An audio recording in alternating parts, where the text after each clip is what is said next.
Good evening. It's May 10th, 2013. My name is Matthew Ogden, and I'd like to welcome all of you to a live international broadcast from LaRouche TV.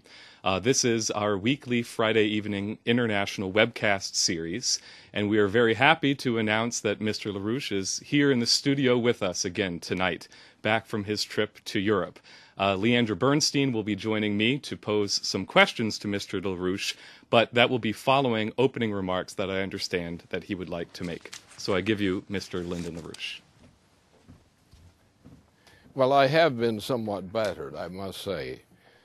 I won't burden you with that knowledge, but it was a little bit unpleasant for a while. In any case, more recently, I did something very foolish this morning. I didn't know the reason for it. I was surprised by the fact that I did it. But then, after a certain amount of reflection, I figured out what was going on, and that I was displeased with what I was not doing, and it took a peculiar form. But we straightened that out by the course of the day. The problem here that I experienced, it typifies a more general, more significant problem. That mankind does not really grasp its own responsibilities often, it very rarely does. For example, take the case of agriculture. What we practice in agriculture in this nation today, in terms of the overall agricultural policies, foodstuffs and so forth, in terms of the quality of labor as applied for engineering or anything of that sort, all of these things are defective in general today.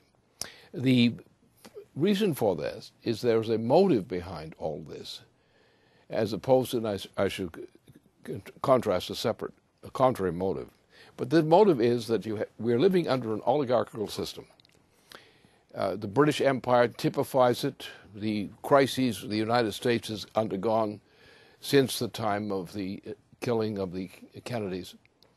All these things are factors showing a general trend towards stupidity is the kindest thing to say about it. Now, what I did was very silly today. I won't describe it to you, but it was personal. It was very silly. I was reacting to something, and I just blurted something out without any forethought whatsoever, and I had to be shameful about that after that occasion. But mankind is often like that. Mankind is often shameful in the sense that we do not recognize our responsibilities. And these are two kinds of things, often outright fallacies and things where we overlook a responsibility which we do have, but we rush ahead with something which we've already got in mind, and that blocks us from taking into account what we should be thinking about. We have two categories in general that are typical for this. First of all, agriculture. What we're doing with agriculture is a perfect example of this. Secondly, is the matter of space. Space and economy generally. So that the crisis we have is that we're not developing the world's economy adequately. That takes place in terms of what we do on Earth, what we're doing now, what our economists have been doing. It also takes the case of space, which is another aspect of the same thing. Mankind is going to have to take over responsibility for nearby space, in many respects. We will probably not put anybody on Mars, human beings, for a long time, because the conditions of life required for having human beings on Mars have not yet been established. But what man can do and must do is develop technologies which are adequate for the work we're going to do on Mars or other place like that, And it also pertains to the question of how we're going to organize the universe in general. And we're going to essentially get to the point that we no longer think of Mars as a different planet. We're going to have to think of the solar system as a system which we have to bring under coherent control for many kinds of reasons. And so the time has come that we've got to think into the future and say that this time that is now coming upon us is our time. The time that we're going to bring about the kind of changes in the economy, radical changes in the economy, which will diversify what we think an economy is. It will also mean that we no longer think of ourselves as on a spot in the solar system, amid a lot of other spots. We're going to think of the whole system as a system.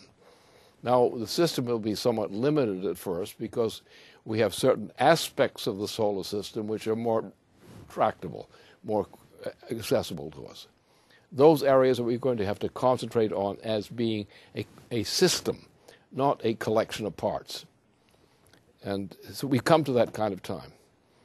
And we need a recognition of this now desperately, because we've got to change the whole direction in terms of what we used to call economy, a physical economy.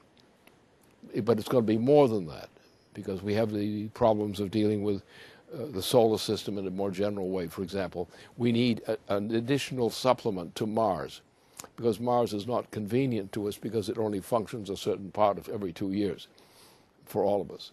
So all these kinds of things become important. And as I say today, I checked myself after saying a very foolish thing this morning, on one morning occasion. At first I was bewildered by the very fact that these words have come out of my mouth. But then in the course of time I realized that what was happening was something in me, which is not too well educated, was doing something rather wild and sending me a signal. Hey, we've got to make some changes.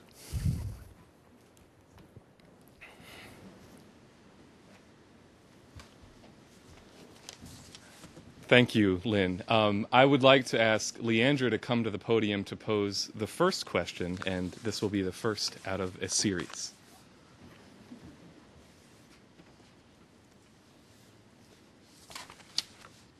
Now, after the week that we've had, I couldn't imagine coming up here and doing anything less than reporting back to you, some of you, on your own activity, and to you, giving you a bit of a distillation of what, in effect, is a process of debriefing on all of our activity all across the country that has been distilled, and now I will present you a further distillation of the reports that we've received coming out of our tremendous week of action. And this coming week should also serve as a week of action leading into May 16th, which will be the 80th anniversary of when the Glass-Steagall bill was originally introduced into the U.S. Congress. So I'll say from what we did in Washington, D.C. this week, we had approximately 80 people filtering through Washington, D.C. in between between Tuesday, Wednesday, and Thursday. And that delegation came from Virginia, Maryland, New York, New Jersey, Connecticut, Massachusetts, West Virginia, Pennsylvania. We had over 50 meetings in the Congress, and a quarter of those meetings were with the senator or the representative themselves. At the same time, we had deployments at state houses throughout the country, and I apologize if I sound like a geography book, an American geography book, but we had major days of action in Trenton, New Jersey. In Albany, New York, we had 20 meetings this week, which brings us up to meeting with almost 100 legislators in that body alone. We had action in Boston, Massachusetts, in Austin, Texas, in Springfield, Illinois. We had major activity. In Lincoln, Nebraska, in Harrisburg, Pennsylvania, Phoenix, Arizona, Lansing, Michigan, and Carson City, Nevada. And to put this map together, we have activity currently in 40 out of the 50 states. And in Washington, D.C., we had that represented in a certain form with a very large, very beautiful banner, in my opinion, that stated National Week of Action to Restore Glass-Steagall, pass H.R. 129. And at that banner, you had people from Washington, D.C., people from outside, looking at this graphic of the different states colored in different shades of blue, people asking, oh, what does it mean that my state is dark blue? Say, well, that means that your legislature passed a resolution to re-implement Glass-Steagall. And they put their fist in the air and say, yeah. They say, well, what does it mean that my state isn't colored in? And you say, well, it means that you have a lot of work to do.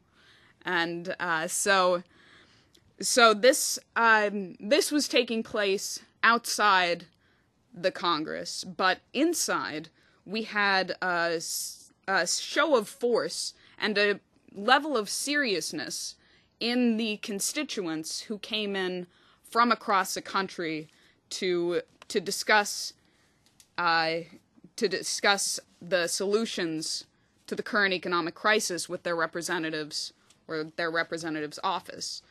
We had one situation where, well, there were a number of situations where these representatives or their aides were making excuses. They were saying, well, the senator, the representative wants to wait for the Dodd-Frank Act to take effect, for the Volcker Act to take effect, or for Brown-Vitter to take effect, which, again, I mean, you're going to have people waiting around for almost a decade. The economy will be fully disintegrated by the time these regulations supposedly even come into effect. But what the constituents were saying when they were confronted with this, one constituent said, "You're waiting for Brown-Vitter because you think it'll have a better chance than Glass-Steagall? Do you know what is happening in your district? Do you know what the rate of unemployment is? Do you know what's happening to families who I know who are living in your district?" And they were read the Riot Act, and they were not allowed to get away with Beltway talk. In Connecticut, we had one of our activists was speaking with an aide, and got very, very chummy with him. He said, there are only 80% of the population really has no idea what's happening, what's going on, what's really happening in the United States. And the activist spoke to him and said, "You're one of that 80%. And he continued to inform the aide that the policies that are currently policies of the United States government are causing genocide. People are dying as a result of the actions and the inactions of this Congress, and it was shocking to them. We had meetings among representatives who had already signed their names onto H.R. 129. They were encouraged to go further, to write a Dear Colleague letter, to recruit others to this. There was a lot of response on the issue of the Cyprus model. In one instance, an aide became very upset at the constituent who said, the Cyprus model, the bail-in model, is coming to the United States. It's written into the Dodd-Frank Act. We have the documentation right here, showing her the documentation. And she said, no, ending the meeting. No. This Congress will not let that happen. So, again, we're bringing them reality. We're forcing the issue, where do you stand? there was another case where there had been multiple meetings with the representative in the district in Washington, D.C., but the constituent put their foot down in this meeting and said, you tell me, you have 1 week to tell me where the congressperson stands on Glass-Steagall. To study it up, get back to me in 1 week. That's what you got. And otherwise, we were informed that that congressperson will be having a town hall meeting later in the month. So there are plenty of opportunities. Now, this impact was enormous, and I really, as much as I'd love to go through all of the anecdotes that I have written down here in my notes, I'm not going to do that. But the question remains, what are we going to do next? Because I think every activist, every constituent who went in for these meetings does have the sense that there were things that they did that were spot on. There were things that they did that they know they have to improve upon. That's what political organizing is about. So if you could take these reports and give further marching orders, your words of encouragement and... Okay. Yes, thank you. Okay. Got the word. I'm a little shaky, I've just had this bit of surgery and things, so if I'm a little bit slow on the uptake, and sometimes, don't be surprised. It will pass into good time. Anyway, now we are in a situation where, again, the same thing is true that I said before. We have to have a mobilization of people on the basis of understanding, of reversing what the trend has been since this execution of a president of ours, Jack Kennedy. We actually have been going backwards. As a matter of fact, now the green policy is to pull everything backwards, to go backwards in every respect, and is to actually reverse evolution. It's going to devolution is what the policy of the United States is today under the recent presidents, especially the Bushes, and I talk about both father and son Bush, or son of a Bush, and this creep we have in power now. The direction is negative. It is absolutely satanic. And the only term that you can apply, which is appropriate, is to describe these two administrations, especially the second one, this one, the Obama administration, are specifically they're specifically satanic. They are not described as satanic. They are inherently satanic. And our problem now is to give people a sense of encouragement, because encouragement is wonderful juice for people who are depressed. They no longer accept the suppression. They resist it. And our job now is to give people inspiration. But what we have to do above all is to give them not just good ideas. We have to give them a perspective of what mankind must do to fulfill the role in the universe that mankind must accomplish. This means many things that we have adopted as useful in former times, and they were useful. They are no longer adequate. And now we're going to have to think of defending Earth against all kinds of junk out there in space. It means, and more generally, it means we have to stop thinking about the solar system as a collection of particles. We have to think of the solar system as a set of shadows which correspond to an integrated process of development. We have to come to understand what the development is. Because, after all, the last word is that somewhere within the 2 billion years that the sun is supposed to be around still, there's going to be all hell to pay.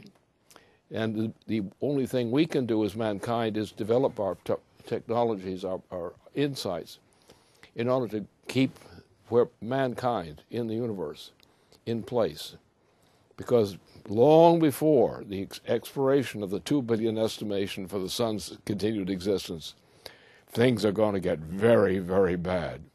And if we have not accomplished great progress in terms of scientific technology as mankind, and accelerating progress, I'll give you an example. I've, on a number of occasions, have emphasized that we have to look at each century of mankind should be organized of 4 components, because you're going to get only 4 components of a cycle of generation to make up a whole century. And what's going to happen is in each of these cases, every step forward among those 4 generations per century, there has to be a rising rate of progress. Not better progress, but a multiplication of rates of progress. We've done that in part in the past. Mankind has, in its best periods, has had, as we did with the United States, many times, in some parts of Europe, elsewhere. You saw that when mankind develops, and you have a 25-year generation generally, and this is determined by the death of people as both by the emergence of the children. And so you have this package, and you have 4 of these generations each century. And we should begin to think now about increasing these generations' productivity or fertility within each century. On that basis, if we do that, and we have historical precedents to show that can be done, that means that we need not worry too much about the sun's blowing out. Because if we stay on the job within the time that's reasonably estimatable, the time sun will still be tolerable, then mankind can accomplish that end. And this should be considered an identity of mankind, that mankind is the only species of which we know, which is truly creative, intrinsically creative. Other species developed, but only the human mind can introduce those creative acts which cause leaps from generation by generation. Just think of the past, the best past of the United States. Think of the best past of parts of human history. And each of these have shown that the power of mankind, the noetic powers of mankind, have no comparison within our knowledge. But we have to live up to that. We have to adopt that as a policy. Turn green, brown. Have fun.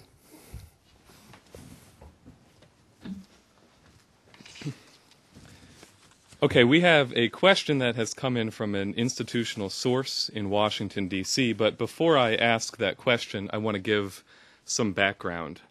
And really, I want to just reflect back on when we began this series of Friday night webcasts.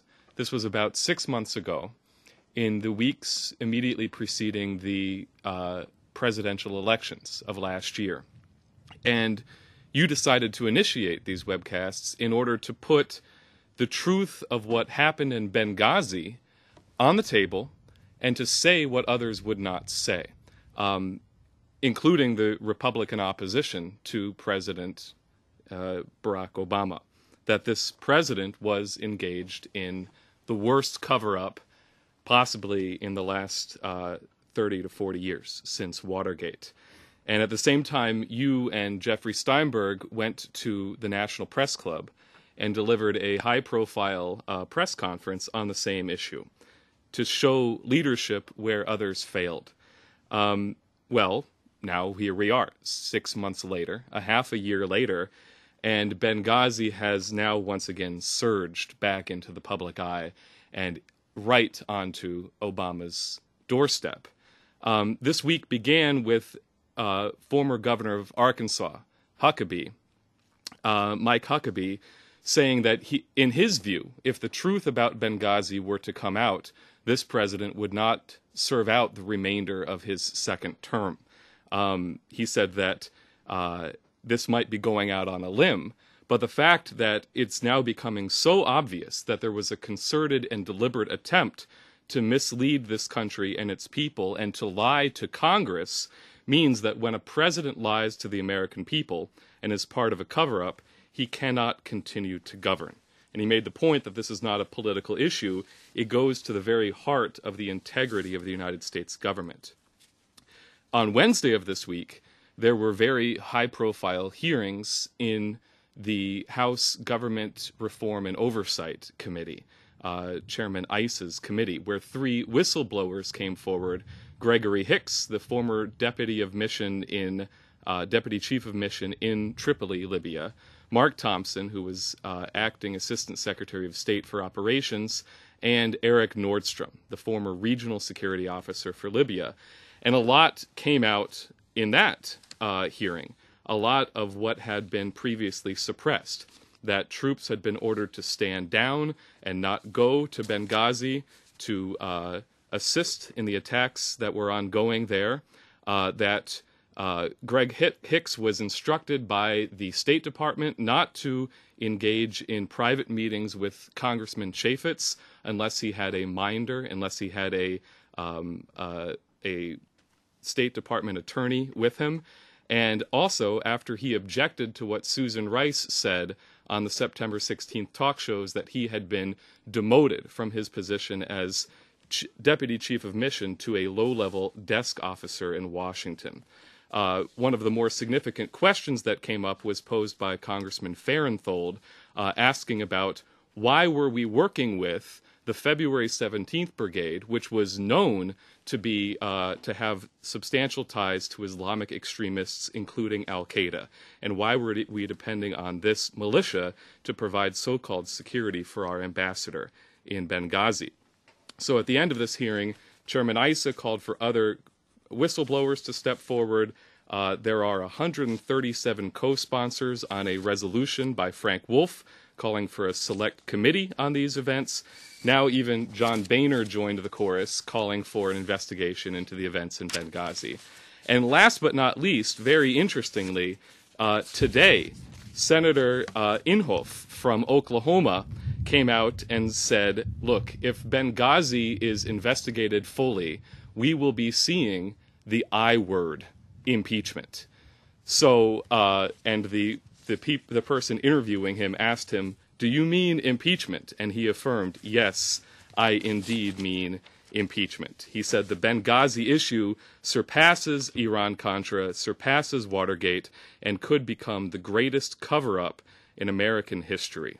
So there's a lot more details to go through, but I think what's clear is that this is something that's not going to go away, and it's becoming now much, much more of a problem than I think Barack Obama would wish it to be. So the question that came in from an intelligence source in Washington is, in the aftermath of these hearings that happened in the Government Reform Committee on the Benghazi attacks, where the witnesses provided chilling first-hand accounts of what was clearly a terrorist attack, and also made clear that the Obama administration had covered up the truth of the attack, the question remains, what was going on, the deeper question, what was going on in Benghazi, and whether the Obama White House was conducting an illegal weapons smuggling operation to arm the Syrian rebels.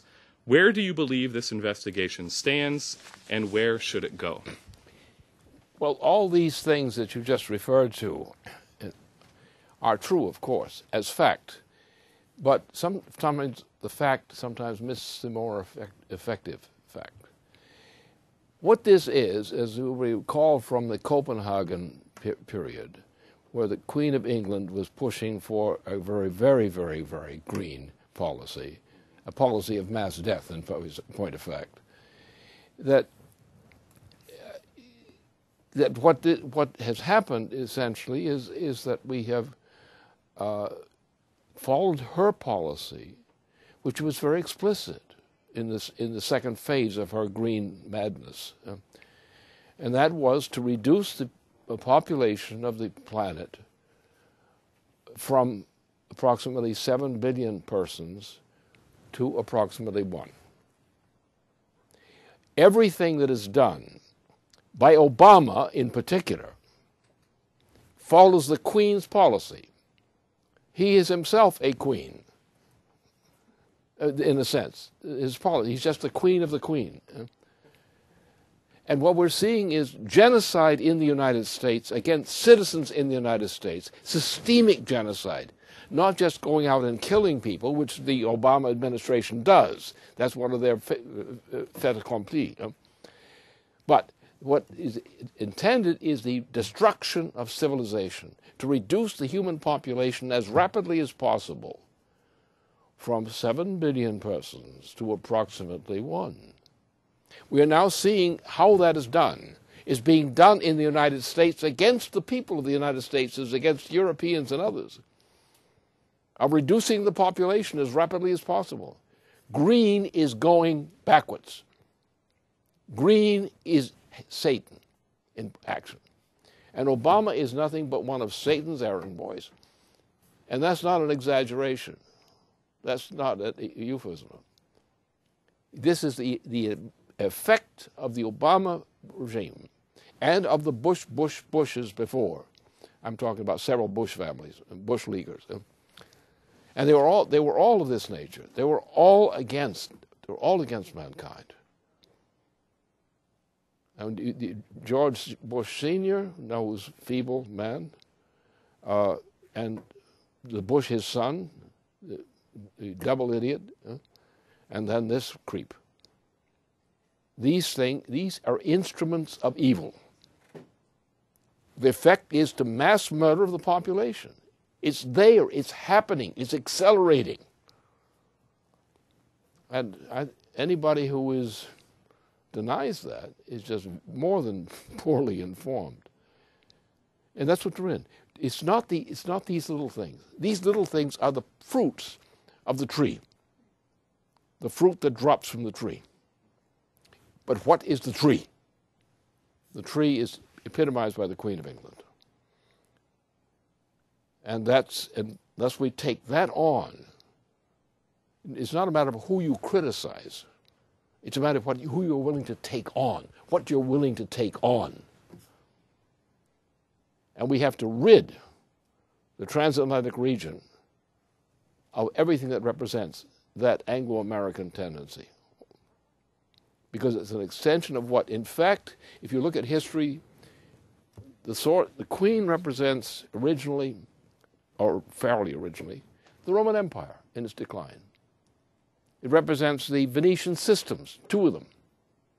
It takes the super Venetian system, which became the British Empire. And the British system is a world empire. Now, an empire is not necessarily a nation state.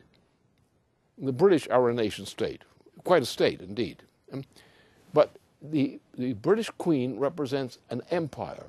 You look at the collection, the hoodlums that collect in all this ceremony and dress and fanfare, when they have these meetings of the great oligarchical, and what are they? They're all the same system.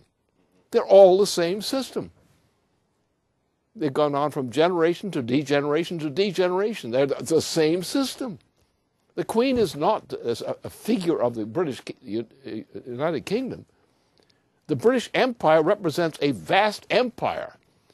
30 to 40% of the entire population is directly ruled by the Queen and her empire. And it's that empire which is pushing the policy of genocide in practice. Whether they name it genocide or not is irrelevant. In practice, it is genocide. It is systemically genocide. And the problem here is that we refuse to face reality. People are scared. They don't want to say, don't say that, don't say that, don't say that. You'll get us in trouble. But if you don't do something to that effect, you're in worse than trouble. You can lose the human species' existence from this kind of nonsense. I don't think that will happen.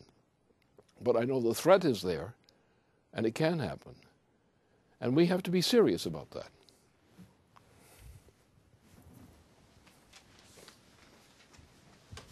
Well, to ask as a follow-up question from that, The other point that you've repeatedly emphasized in the course of these Friday webcasts is that with what the British Empire is attempting to drag the United States and the world into in the war in Syria, we could find ourselves in a extinction warfare with World War III. And Obama's role in pulling the United States in that direction threatens the existence of the human race.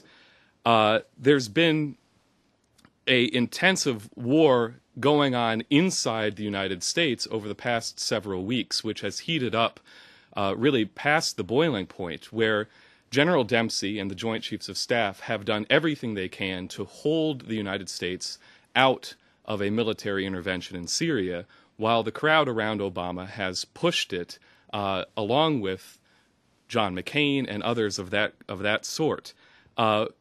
Over the weekend, we found ourselves right on the brink of a total war, where the Israeli military went in and did 2 airstrikes inside the territory of Syria, one of them right outside Damascus, which could have been the spark to set off a total war. Now, right after that, the United Nations announced the preliminary findings of an investigation, Carla Del Ponte, of the allegations that the Assad government had used chemical weapons. And they said, well, in fact, chemical weapons were used, but not by the Assad government, but by the rebel opposition. And so the entire argument of the Obama red line and everything was thrown out the window, and the remembrance of the Iraq weapons of mass destruction, Tony Blair's line, was on everybody's mind. Now, immediately after that, John Kerry went to Moscow and had a meeting with both Vladimir Putin and Sergei Lavrov. And coming out of that meeting, to the surprise of many, it was announced by both Lavrov and by Kerry that Russia and the United States would be convening a new international conference on Syria by the end of the month in order to try to create a transitional government comprising representatives of both the opposition and Assad's government. And so this was obviously a surprise to the people who were convinced that the Obama administration was right on the brink of going in with a military intervention. The remarks that Kerry made on that event were also curious. He said that this is not just the announcement of the convening of an international conference on Syria, but this is also the observance of the collaboration between the United States and Russia on Victory Day, or the anniversary of Victory Day, coming together to defeat fascism in Europe. And he said that Sergei Lavrov and him agree that it's important for the leadership to be demonstrated as an alternative to perpetual conflict. I know that the future of the United States and Russia holds great potential because, despite our differences, very common strategic interests unite us.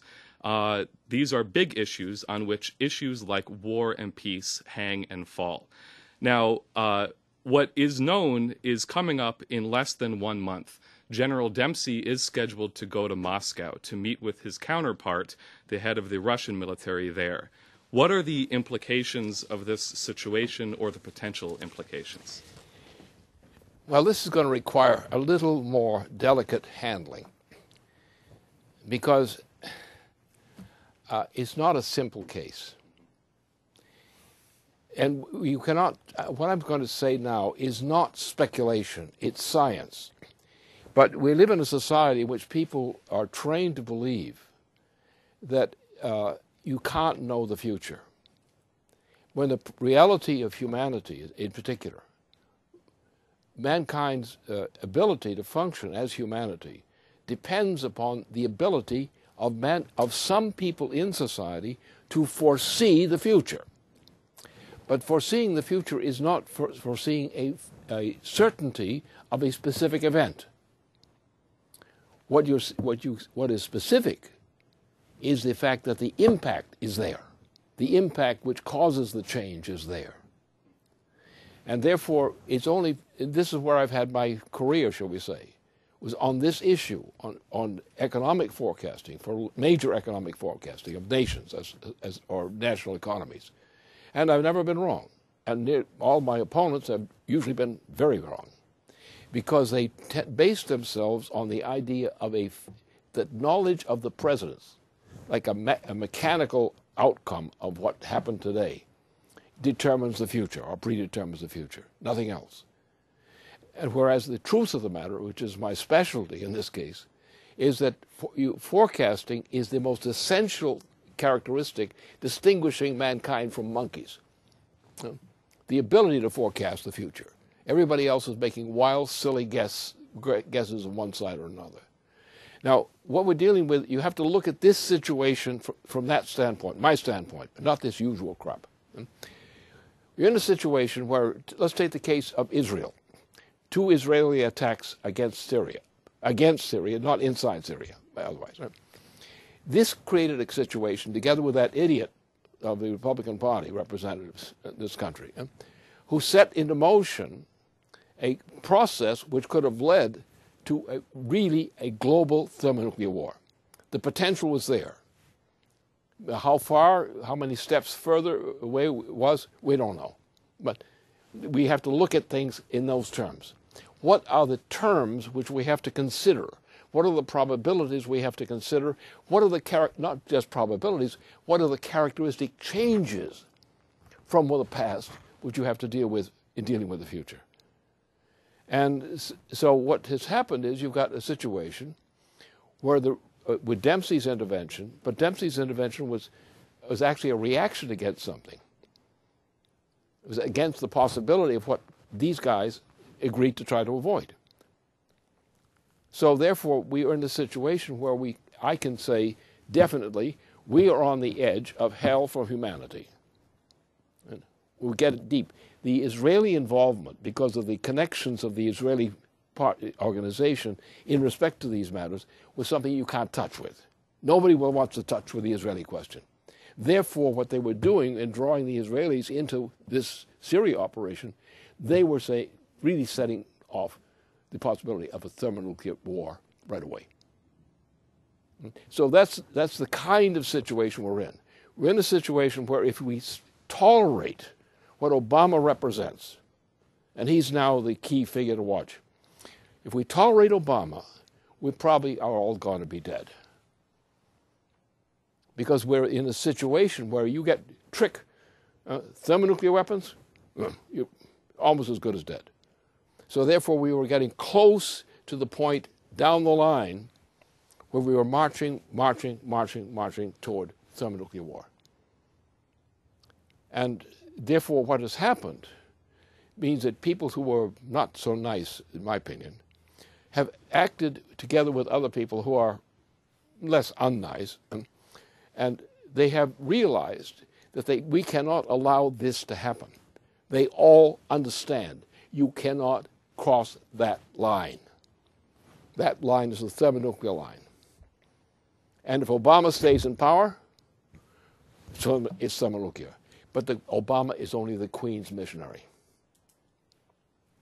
So that's the way you have to look at these things. You cannot, you can forecast the future.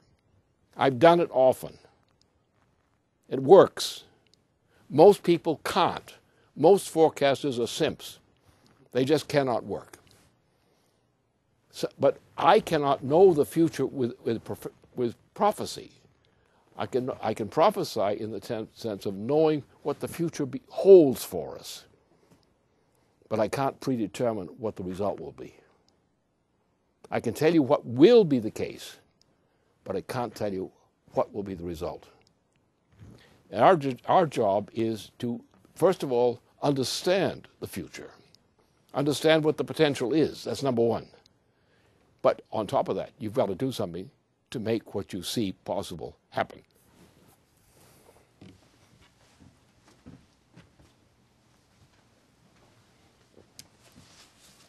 Well, on that subject of the future, I do have a question here that came in as a result of a virtually week-long conference entitled Humans to Mars. It was held in Washington, D.C. this week, and the LaRouche PAC basement team, we had a small delegation that attended that conference. And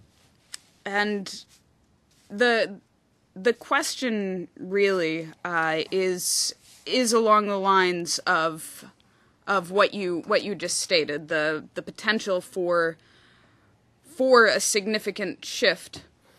In this case, the current situation, which we've demonstrated in various presentations, most notably the high real youth unemployment in the United States, it's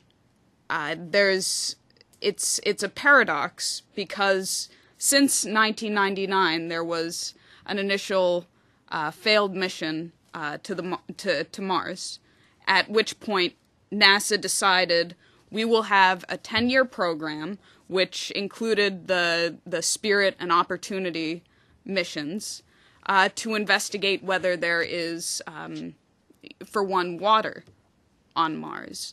And then the second 10-year program, which we've now entered into, is whether there is life on Mars. And that's the 10-year perspective for Mars right now. Is there life on Mars? And so there has been, the Curiosity mission was itself a miracle. In a sense, the landing was the test, and it was successful.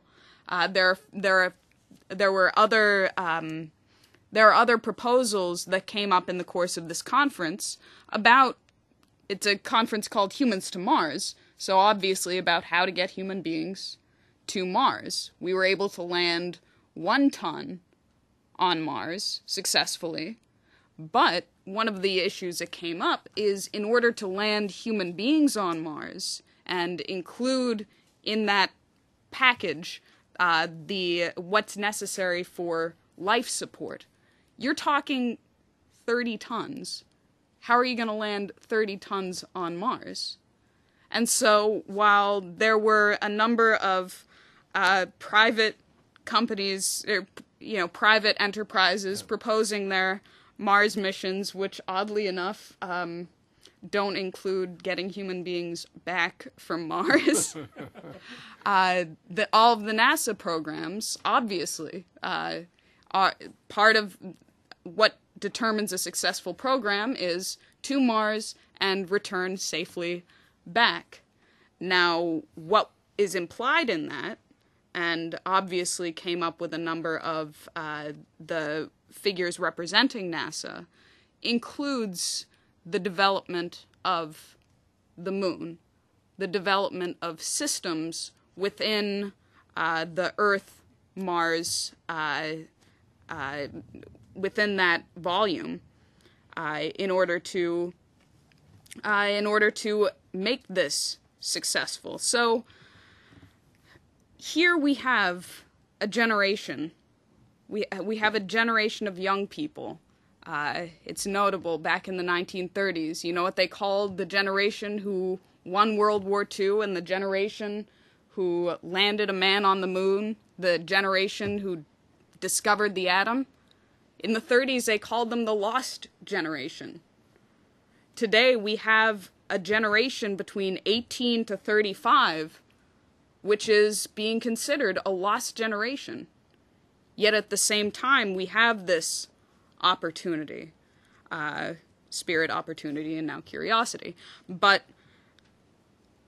with the mobilization of this past week, we put our cleats in the turf, and we have some significant traction on Glass-Steagall. So if you can address the perspective for this generation, and what success, a political success, means today for the future. Well, I have a great deal to say on that, but that will have to be largely for the future. But I can indicate to you what the nature of that question is. First of all, sometimes you have to ask some questions before you can get some answers. And you have to imagine some questions before you can get some answers, or at least competent answers. Why should we ever worry about getting man on Mars? Why should we ever assume that we will actually place mankind in its living composition on Mars? Why assume this? Aren't we, if we are able to use a thermonuclear fusion-driven coherent process, we can, yes, we can put something on Mars, large tonnage, absolutely. But we're already there. If we can send objects to Mars, effectively land them, cohere that work with other bodies in the space, and we're full of them out there. We're full of all kinds of rocks out there floating at you, millions of them. Huh? So therefore, do you have to keep asking the question, are we going to land man on Mars?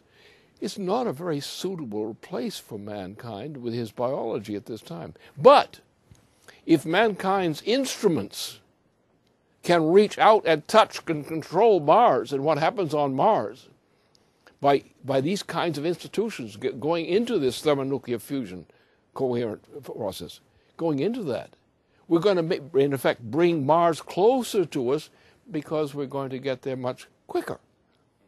We are also going to have to go out there and reach beyond that because we have only it takes about 2 years to go through a cycle where we can be in touch with Mars.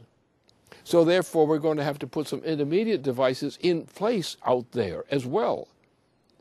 Mankind may never set foot on any planet, except maybe Moon, the nearby Moon, and the Earth itself.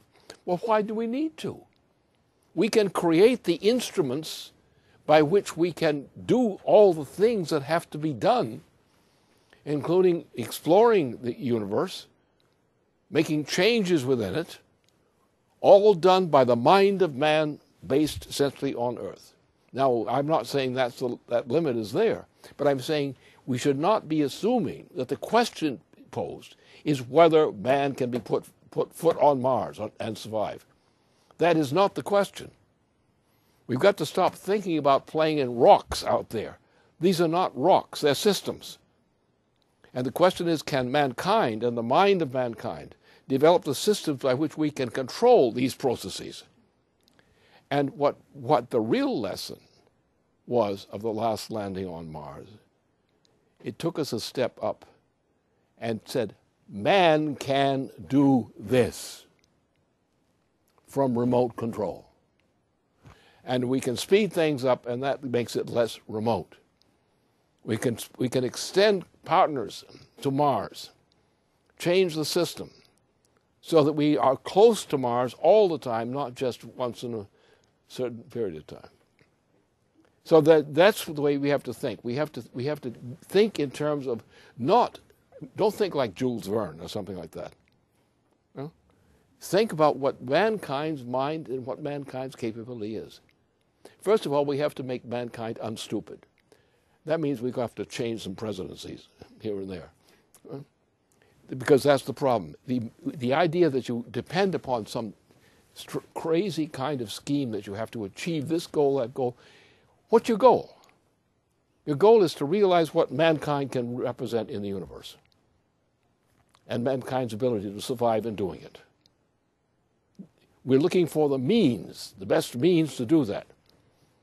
If you want to reach Mars and talk to somebody on Mars, get to your telephone, nearest telephone. We'll have to have some special kinds of systems to do the effect of that. But the point is, mankind's question, as far as we know mankind is the only species known to us thus far which is capable of doing this. Animals can't do it. Only human beings can do it. But if we think about what the human mind can do and must make itself able to do, is to find ways to come closer to close control of processes which our hands cannot touch.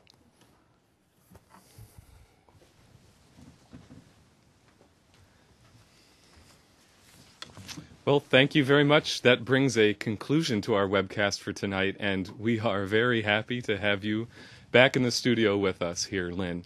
So this webcast series will obviously continue at this pre-scheduled time every Friday night. We thank you for tuning in tonight. Thank you, Lynn. Thank you, Leandra. And thank you all for watching. Good night.